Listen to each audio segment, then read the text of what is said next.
Watch this. No way!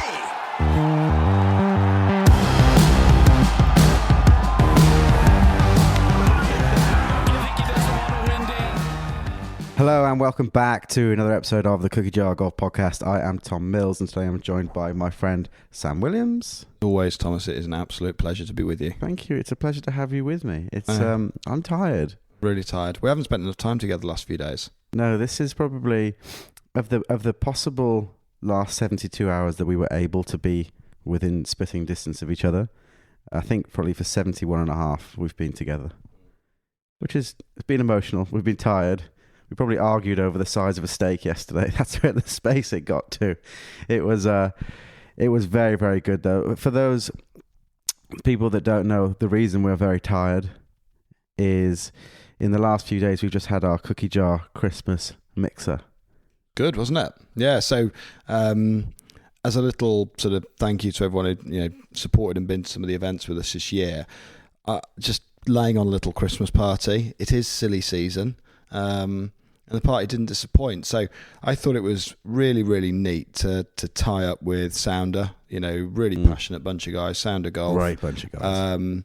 James, John, Dan, all of those kind of guys that are involved in that brand and stuff they do. And it was just really cool to sort of lay on a little joint Christmas party. So for everyone's benefit, we had it at Urban Golf. Now, I'm not mad on simulators. I don't know how much golf you've done of sort of sim golf.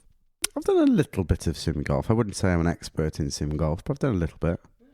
Well, it was just, it's a fantastic little spot in Holborn, in London. Yeah, nice food, nice drinks, and the guys very kindly sort of made the venue available for us. So it was brilliant to get people down there and very quickly things descended into... who can hit the one iron the best into the screen. It was. There was a lot of flexing, wasn't there? I think it's fair to say. There was a lot of ankle bruising going on. It was it was a strange one. Like we've sort of crossed paths with the Sounder guys every now and again. There's a huge amount of crossover between Sounder and Urban Golf, with who owns what down there. And James Day, who runs Urban Golf, we met him down there. We had a beer. We hit a few balls in the sim before anyone got there, with an intention actually of recording a podcast, which we still need to do with him. Yeah. But actually, we just ended up going into the bunker at Urban Golf, which is absolute golf porn.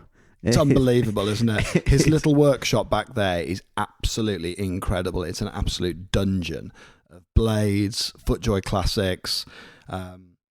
Replica clubs and original clubs from some of the greats. And you look at things like, you've got things like Sevy's, and Sandy Lyle's clubs there, the blades. You've got the original sort of Sounder blades that were there.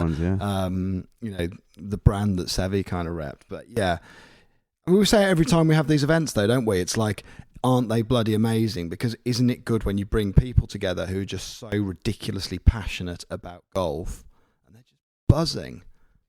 And it was really, I thought, different with this event, seeing familiarity across people who'd been to different events, who'd gone and played or played games, and it was almost like, rather than us being like the sort of host there, it was just like, it wouldn't have made any difference if we were there attendees. Or not. Yeah. But before we dive into the Christmas party itself, I think we probably need to talk about the whole weekend that we've had. I mean, starting with the travel. I think getting to London from Birmingham is ordinarily quite a straightforward task, but we managed to complicate it in every single way that could be complicated.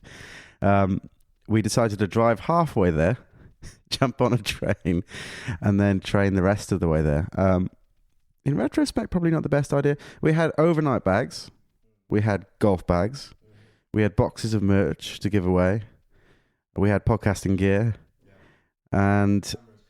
I rather foolishly thought I would take down some Bloody Mary mixture, because this is almost like a micro Course Diaries pod of Urban Golf and Rye, I think, which are at two total different ends of the spectrum. And the idea is this is little Course Diaries almost around that. Context being it was a tour. And I had this brilliant idea that, we could knock together some Bloody Marys on the train Thursday to Rye, and that would kind of kill some time and cure some hangovers, which is absolutely day two. But obviously, hindsight, I would have bought that in London rather than carrying around. Considering London they do have Tesco's. And Yeah. and Like things. rather than carrying like 6 litres of tomato juice, 2 litres of vodka, lemons, stirrers, shakers, pepper, every ingredient known to man. That actually weighed us down quite a bit. So that was pretty grim, I thought, the actual whole process of getting down there. And other people who may have been to Rye will also know that jacket and tie is a staple diet there. And the frustration when I arrived at the train station only to realise that I'd completely forgotten my jacket and tie was slightly disappointing. So, well, it just means you're in for at least £300 because you've got to go. Either you got to watch us through the window, eat lunch at Rye. So chronic though, because I'd also taken the time of ironing everything, putting the ties on. I'd put my chinos and everything inside the jacket as well. So everything was hung over quite nicely. It was all ordered so that, I could just easily kind of move through the wardrobe and not have to think about it. Which basically meant 99% of my apparel was tied up in that coat hanger that was left at home. So I was pretty much grounded. I think you managed to turn it into my fault as well, which is really quite interesting. I think you really focused that energy on. You were just sat in the car, basically, just playing on your phone, waiting for me to carry all this stuff out of my house. I wasn't very happy, actually, for the majority of that train ride. No, you were sad. You were a sad dog. Sad dog. You were a really sad dog. Little, I think just before we go any further in this pod, it's right to just bit of a shout out to the unofficial sponsors of the pod this week. Which, obviously massive thanks to Sounder Golf and Urban, I think that's quite Tom. Key. The unofficial sponsor, though, Charles Tyrwhitt. Yeah, they came in. They really came to my rescue there with some nice shirts, good bit of blazer, managed to secure a corporate discount, not quite sure how. Got us back on the road again. Yeah, we were flying after that. And we managed to cheer you up eventually with the promise of seeing Sir Bruce.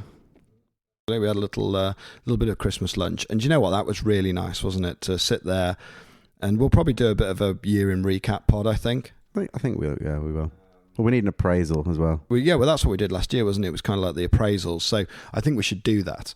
But it was nice just kind of having a roundup and sort of thinking, actually where was Cookie Jar a year ago, and where is it now? And it's absolutely incredible when you look at where that's at. And that, I think, we've obviously put some work in and, had a lot of fun on the way. But I think that's, the biggest thanks go out to listeners, viewers, people that interact with us, people who support us and talk about the stuff around the clubhouses. Like that's the reason that people listen to this stuff and enjoy it, and it grows. I mean, there was an element of backslapping involved. We were also thinking about and talking about the future and what we'd like to do and where we'd like to get the place. But to echo your sentiments, it is astonishing to think that we started in this room, talking about Only Connect on the TV. This is how we started. Yeah. And we've had to since go back and rip so much out of it because we were just really salty. And actually, we've grown and changed, and the listener numbers have gone up consistently. And, we're so honoured, really, that you guys would actually spend any time at all listening to. When we see some of the Spotify year in review, it's like, thousands of minutes listened, and you start equating that. It's quite a significant time commitment. Just talking a little bit then about urban golf. So I think, the vibe of the event was fantastic. Everyone's buzzing. There's nearest the pins going off all the time. The sound of, people thumping the sim with golf balls just going on relentlessly, and people just never came up for air. But I wouldn't mind just talking about some of those clubs we had a little bash with out of James's. I would love to go back and take a closer look at it, but how hard are some of those like 1 and 2 irons to hit? Yeah, so James has got this collection of clubs that are genuinely, what you'd put down in a poor ball striker's worst nightmare. They were blades that were smaller than a pinky finger, 1 irons that had sort of less help than a pinky finger. And we're taking it into the sim, and he's like, come on then. Bearing in mind, when we got there, we had a beer, we had a chat with him, and I just started shanking 8 irons down there. He's like, right, here's a 1 iron from 1972 to see what you can do with it. It was some incredible bits of kit in there, and the old Persimmon Woods he's got. And you could shave with those things. And people say butter knives. I actually would back myself to shave my face with one of those 1 irons. Yeah, they were brilliant. And some of them made them out into the sims for use in the party, which was quite nice. But I was really impressed with, James is incredible when you talk to him about equipment, simulators, fits. You know, he has a reputation of one of the great sort of club fitters up and down the land, and he's an absolute golf junkie. I mean, he's a nerd. Yeah, and like we know a lot of nerds, but he's a nerd. He really, really likes it, doesn't he? And that then cuts through then with all the story with Urban and Sounder and stuff. But yeah, it was... I thought it was quite interesting talking to him about equipment and learning a lot. And he was, you know, what he was talking about with things like lie angles and going flatter and flatter, and you know, actually some of the stuff that's come in with recent modern equipment and the things that's done. And I would 100% like to come back and do a little bit of we need to get back down there. I mean, we could always do it by Zoom, which is typically how we do guest podcasts, but I do think we need to get back down to the bunker, and you know, there's got to be some video content down there as well, because it is absolutely absurd, the collection he's got down there. I think it would be right then to talk a little bit about Rye. Obviously, we went in April, I think it was, wasn't it, when we got down to Rye to do the film? Yeah, I think probably April. Yeah. It seems ages ago. It does feel like a long time ago, because obviously there's so many places we've been since then. But how did it feel going back to Rye? I think the second time round, I appreciated it more. We didn't have cameras in our hand, which helped. I think it was better than it was in April. I think the condition was better. Not that it wasn't good in April, but it was just smoking hot. Like, it was absolutely just in insane condition for like. It puts a spotlight on it when you stood there 2 weeks before Christmas. You just chuck a couple of balls down on the practice putting green before we go out. Literally de-green 3 putts. I mean, it's unreal how quick they are. Like, I've always heard this, you know, Rye, great winter greens, Rye, fabulous greens in the winter. All of that goes on and on. They were absolutely breathtakingly quick and true. Yeah, I mean, the course was in unbelievable condition. But I think going back, it does make you really appreciate some of the subtle stuff. And I always think you learn more about a course when you play it either at a different time of year, or you go back, or you play it a third or fourth time, because you hit the ball in different spots, you learn different things, you see different aspects to it. And I think sometimes a second or third visit to a course can be like, okay, yeah, I've not really learnt anything new here. Rye's like this like massive rich tapestry that just keeps giving and giving. There's loads more stuff to it.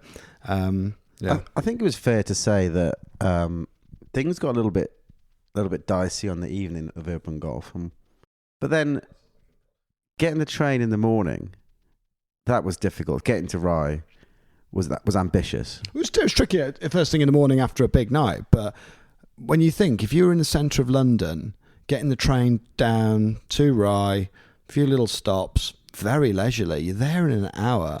It's quick. You're in a different world. Like, it's amazing. Like, maybe it wasn't quite like, you know, walking in Bernard Darwin's footsteps, but you do get the feeling of what that might have been like 100, 120 years ago, with people using the train, how great that would have been if you were part of the London elite, and hopping on a train, travelling down to Rye to play some nice golf on some lovely turf. You know, that would have just been unbelievable experience. And it's a long way. It's more than 2 hours by car to get to the south coast from London. You're there in pretty much an hour. You get off the train, short taxi ride. Yeah, it's worlds away from London, isn't it? Yeah, and I think it was quite a feat actually to get a dozen people at 7:40. 7:40 on a train. Oh yeah, in Marylebone? No, King's Cross. Well, yeah. So I mean, we're jumping around a little bit here. We'll come back to Rye, but I think that the best story of actually how we got there. King's Cross and Pancras, for those that don't know, is a sprawling mass of 2 train stations, multiple underground terminals. It's enormous. We're walking around there a little bit jaded at about 7:10. We've got a train in 25 minutes. Quite straightforward. Go and get some coffees and get to the platform. Loads of time. Then it dawns on us, and we've got 4 minutes to get... And the ice. And the ice for the Bloody important. Marys, because obviously you can't buy that before. It'll melt. And then we're just running for the platform, running. And one of the other guys, Sam Cooper, funnily enough, by the way, huge success on Top 100 Golf podcast. The that we did in the week. He was along there with us. He's running alongside on the platform, gets to the bottom of the stairs and just goes, "No, we're not going to make it. No. We're done. At this point, I've gone to the wrong platform, so I'm now at platform 4 and I should be at platform 13. So I've got to run back down the escalator. I call said Cooper and say, "Cooper, where are you?" I'm like, "The train is in 30 seconds. Don't worry, Mills, it's over. We're not going to make it. Don't worry. Let's call it a day." And you've run up the escalator. We've seen you. I was sprinting down King's Cross. I suddenly crossed you guys, with Cooper still in full defeat. Bolted up the stairs of the platform to see the guy with the whistle like closing the doors. And we were all shouting there with our golf bags and our overnight bags. It's quite a sight, isn't it? Hold the door. Four men running with Mackenzie golf bags over their shoulders, you know, in all their regalia, running down the platform. You were in +4s. It's not a good look, is it? No, Let's it be wasn't honest. good. But yeah, I want to talk a little bit about Rye anyway. So obviously, getting there, had a great time. And I think just on the course, I just can't stress how impressive the course was. Yeah, the conditions amazing. You know, it was incredible. But I was just playing it again, and the routing and the way it works with that ridge that goes through it. And we talked a little bit about that in the film, I think, didn't we? But it's a very, very clever golf course, the way it's put together. The ridge is such a feature because you play 1, 2, 3, they're in a line, they're just below the ridge, and you pretty much get to the end of the property. And then you climb onto the ridge, turn back, and you're playing 4 literally on the ridge, and it's tiny. Like it is genuinely one of the hardest golf holes in the world. Yeah, that's mania, isn't it? Yeah. For the threes are, it's probably the best collection of par threes you'll find there, and they're all different lengths, and they all ask different things, and they've all got brilliant greens, and they've got this little detailing sleepers, which are, they're called sort of rye brows that sit around the greens. They're officially called rye brows. I think it's becoming official. But the hole that I think is sneaky good is the 9th. It's the ultimate half par golf hole, isn't it? It's firm. You play at the clubhouse. It's very reachable for the sort of the medium to longer hitter. And because it's so firm, you've got all this excitement of watching the ball run up to the green over the mounding. Well. It's just So if you are going to run it in, it is rumpled. The ball can go pretty much anywhere. But it's a great golf hole. It's playing into the wind. There's dunes up on the right, so if you flare it a bit, you're a bit knackered. On the left, there's some bunkers, and yeah, it's a quality golf hole. But the place is littered with quality golf holes. It is tough to pull out, one of the standout hole at Rye, because they are just all great. I mean, we did manage to put it within 40 yards in our tee shot, and hole is 7-footer for bogey. Yeah, I mean, to be fair, that was an appalling putt from about 12 feet. You left me at a hideous amount there before the term in the match. But they were great. I think cannot speak highly enough of the course. The other little sort of nugget around Rye that I'd like to talk about would be the only because it's timely with the County Down film, and I think the County Down film might be one of my favourites that we've done as a collective. The Darwin sort of essay that goes into County Down and the way he talks about the club and describes it. And then going down to Rye, where he obviously lived many of his final years. His armchair that was owned by his grandfather, Charles Darwin, still sits in the bay. That chair in most parts of the world would now be in a museum. Yeah, for sure. With velvet cord roping around it. Yeah.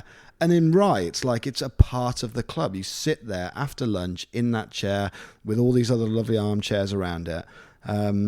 And I just thought that was really neat, and it was quite a nice little sort of, it just goes full circle, doesn't it? When you research clubs and you look at the influence of people like Darwin and what he wrote about them, and then you sat there in his chair. I just thought, absolutely blown away.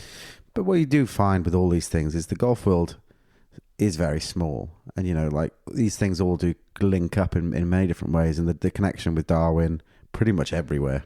I mean, anywhere of any significance, Darwin's had a good word to say about it, what it seems like. Yeah, it's like the old version of Tom Watson in that regard. Yeah. But Rye's done a lot of good work to the club as well. They've just built their new locker room. Well, they're focusing on the important things, Tom. Yeah, the new locker room, shower pressure. there is a massive Off the correlation chain. with good golf clubs and the quality of showers. It's so important. Like, those showers were unbelievable. 'Cause it was nice and cold out, so you had a nice warm shower when you got in. I thought I was going to go sort of, like Daniel Craig Casino Royale, where he sort of sits down in the shower and just takes it all in. Showers are good. I was really tempted to go that far with it, but yeah, that was beautiful. Done a great job of that. They've really done a good job of that, because the last time we were there, they were sort of in the throngs of building it, but now it's complete. It's looking great, and it doesn't look out of place when you're doing something new to a golf club that's that old and that traditional. It's risky, it's hard isn't to it? mess it up. Yeah, it's very easy to mess it up. Yeah, it's easy to mess it up, and it's hard to make sure that you've nailed it. And they've done a good job of it. So. Yeah, awesome. And the way you can walk from like the practice putting green, the bag drop is like undercover, and then you walk through the change room, then you walk like all in a straight line, then you're in the clubhouse ready to lunch. It's just flows very, very well. So another little piece from a few days. You and me have both joined a new golf club, haven't we? Do you want to tell us about it? I can't remember what it's called. Very funny. So when we got down to Rye, there's a few guys wearing these beautiful ties with little elephants on. I thought that was very nice. Someone goes, "Oh, is that a craft tie?" And I said, "What's a craft tie? I've never heard of it." Can't remember a flipping thing, and I'm sure there's other expletives that begin with an F that might be used in other. But on the literature, the club, which is actually it's a golf society, it's a club, and you said, "Oh yeah, well, how does that work?" Well, you pay £20, and that gives you life membership, and you get a tie. You can get a tie, you can get belts, you can get merchandise. So that's quite cool. And what's the idea behind it? And it's like, it's essentially there to support the charity. So it's supporting, there's the lifeboat charity. You've got the Soldiers, Sailors, Airmen and Families Association. That's like a really cool, sort of military charity. Save the Children. And anyway, looking on this thing, it looks like it was put together in 1991, 1st of April. It's like, okay, I've never heard of this. Turns out they've got 70,000 members. And the first rule of Craft Club is find some more members of Craft Club. Yeah. So you bring in 4 or more members. I thought absolutely brilliant. They have they've got events that happen occasionally. So like they'll have a few events. I think it's predominantly around the south coast of England. Yeah. But it's all for charity, isn't it? What it's a brilliant little thing. Basically just giving money to charity and getting a tie. Yeah, but we're all in on that. And to be fair, I thought it was a really cool little logo, little elephant thing. They put a little poem in here on the back of it. Would you like me to read it to you, Tom? Of course I would.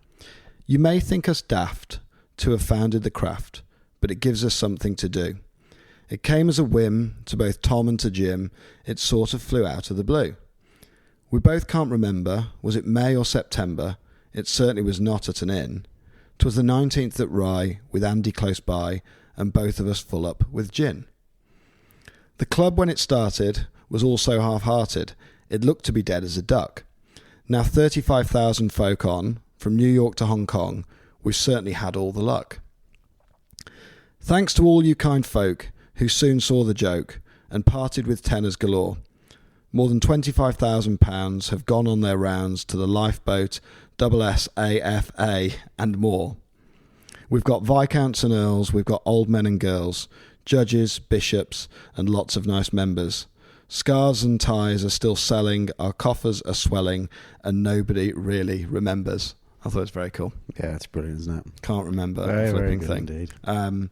So yeah, that was a nice little. But it wasn't the only thing that surprised you when you got into the Rye Clubhouse, was it?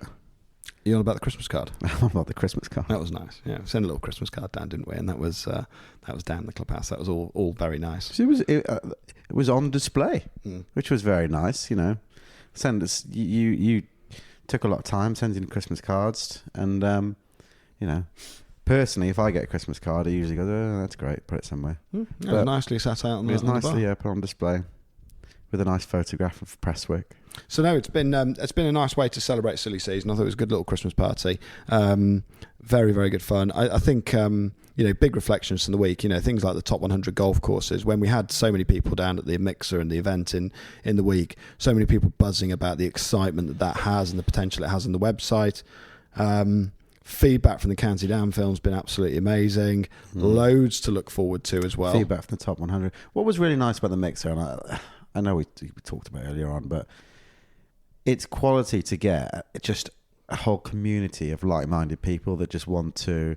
It's cool, like you turn up and you've got two sets of people having a beer over there that they played together in the first mixer, and then someone's over there who bumped into someone on the second mixer, and it's the community that's growing around this is genuinely inspiring, and thanks to you, I suppose, for all the hard work, and James on this occasion putting the event on, and may we get many more.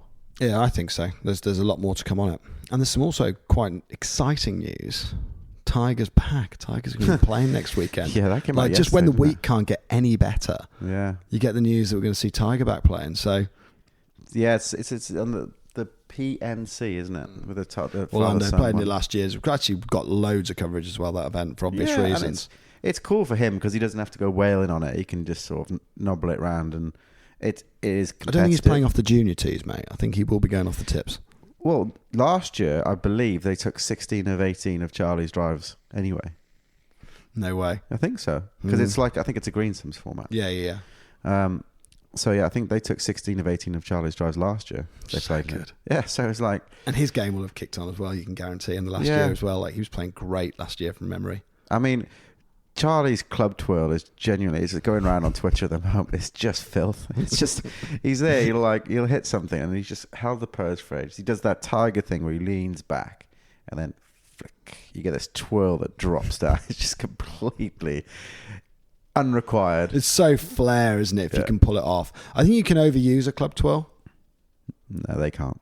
No, they can can't. do as many as they want. I can. I mean, I knifed an iron into the 6th yesterday. I mean, it was right out the bottom groove, that 4, and went careering through the green. Seem to remember I gave it a club twirl. I'm not quite sure why, really.